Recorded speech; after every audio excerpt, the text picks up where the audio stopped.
kaani laay bay fii dafa am bay kaani def si kaani gi dem jëli tos boobu def ci taatu kaani gi mu rey kaani gi kon dèjà xamu nu ñu koy utiliser donc bu ñu la ko jàngalee ba nga mën ko xam xëy na daañu su mën a kii parce que loolu duñ ko jënd et puis sera moins cher xoolal fii damay nekk fi tonu xobu mango yi am na ñu ne mën nañu ko def tos mais jànguñu ko xamul nu ñu koy liggéeyee.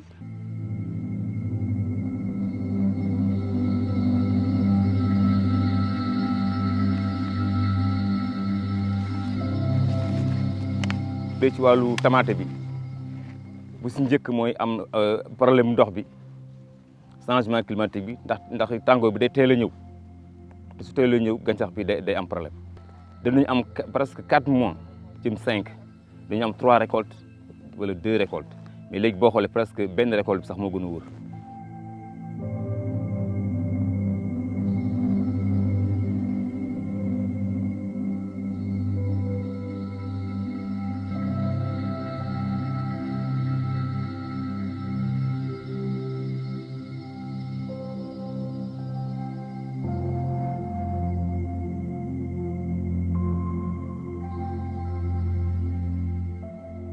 La première action que la SAED a eu à faire, c'est de réaliser ce qu'on appelle le schéma hydraulique. C'est quoi un schéma hydraulique? C'est un investissement très important qui permet de maîtriser l'eau, faire en sorte que l'eau puisse être, parce que l'eau provenant donc du fleuve Sénégal, pour que les producteurs puissent l'utiliser, il va falloir que ça doit passer par des infrastructures. Et ces infrastructures, à travers le schéma hydraulique, permettent l'irrigation, mais aussi le drainage des eaux usées. L'autre aspect très important après que la SAED a eu en termes d'investissement, c'est d'assurer la maintenance de ces infrastructures hydro-agricoles.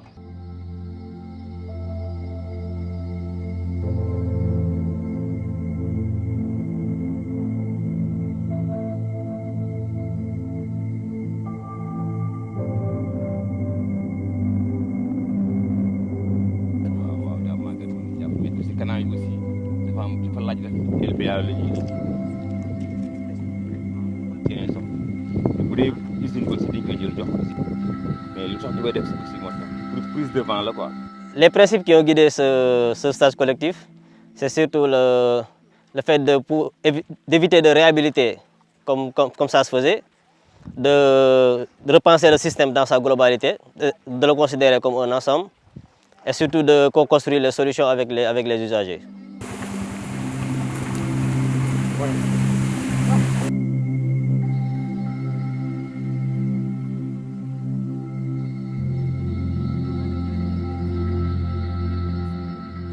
J'ai appris beaucoup de choses parce que ici, voilà, c'est des enquêtes de terrain. Bon, je peux dire peut-être que c'est la première fois que je fais des enquêtes typiquement au niveau parcellaire dans cette zone-là. Et j'ai appris beaucoup de choses. J'ai appris comment ça fonctionne ici au niveau des unions, comment ça se passe pour l'irrigation, les tours de rôle et tout, comment ils s'organisent en groupement pour pouvoir cultiver. Et aussi, il y a beaucoup de pratiques intéressantes parce qu'ici, on voit de l'arboriculture, on voit des associations culturelles.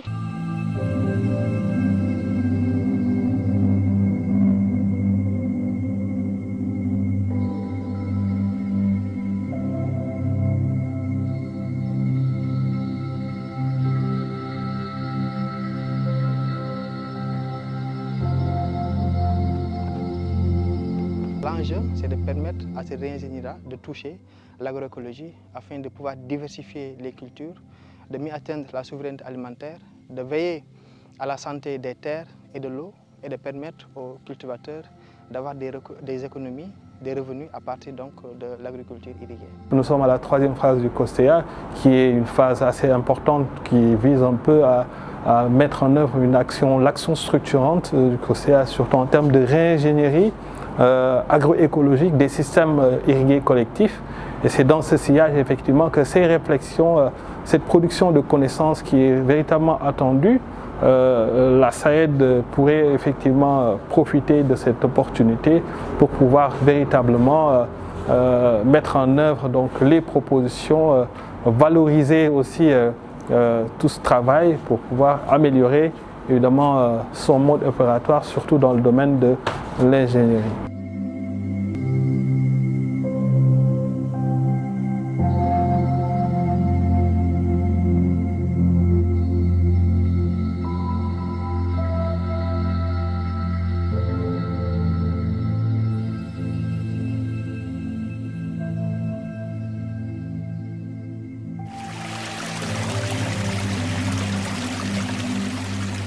question liée à l'eau, elle est encore là.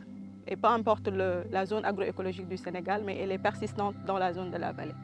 Et aujourd'hui, on arrive à faire de l'agriculture irriguée en respectant les principes de l'agroécologie. C'est utiliser de l'eau de façon rationnelle.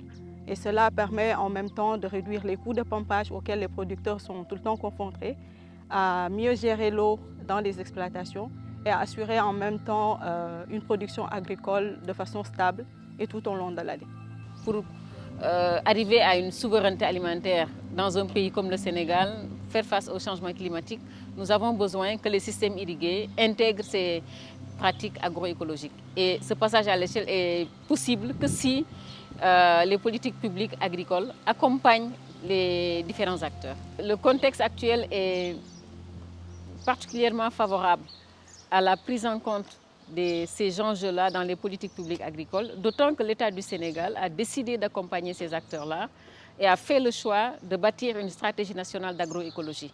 Et l'ensemble des acteurs est convaincu que c'est nécessaire que les systèmes irrigués soient pris en compte dans cette stratégie.